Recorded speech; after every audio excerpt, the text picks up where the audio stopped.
This is Ryan with TrendLizard.com. We're going to take a look at VGK, which is the Vanguard Europe ETF. It was incepted back in early 2005, underwent a large upswing before it absolutely tanked during the 2008-2009 market crash. From there, like just about everything else, it stabilized and has since retraced that entire decline.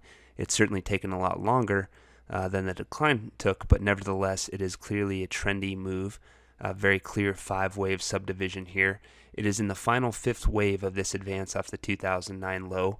That should sound familiar. That's about where we are in just about every ETF or market index that we look at. So it is getting very late in the game for this advance, and at some point a much larger pullback is going to emerge and carry VGK quite a bit lower. But for now, this trend is still up and higher prices should be expected. So let's go ahead and zoom in a little bit on this advance off the 2016 low. This takes a look at that nice 5-wave advance. It has been trendy every step of the way.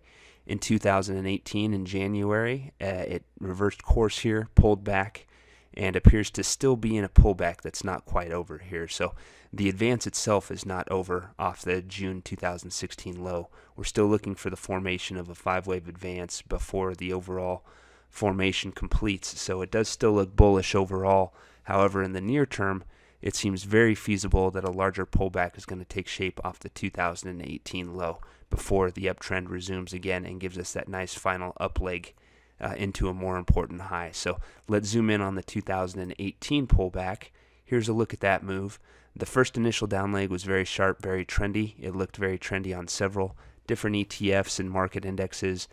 From there, several of these guys have reversed and are already back towards the high, but VGK is not. It still looks quite a bit weaker. It stayed near the low. It's been more indecisive. All of this seems to be an indication that VGK wants to give another sharp down leg before this pullback completes. So in the near term, I would certainly be careful. It looks like it is going to give us another down leg, and you don't want to be part in that unless you're shorting it.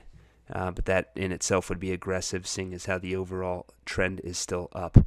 It would take a much larger up move off of March's low, probably back towards the high, for us to think for any reason that maybe it's resumed its uptrend already, but chances are that's not the case. The way it looks right now, it looks like it's setting up for another down leg. So I would be careful here. Once you get the next down leg and once you start seeing some strength off the low, then you can look at this as a buying opportunity. Until then, I would be very cautious because, again, it looks like a larger pullback is going to form. Thanks and have a wonderful evening.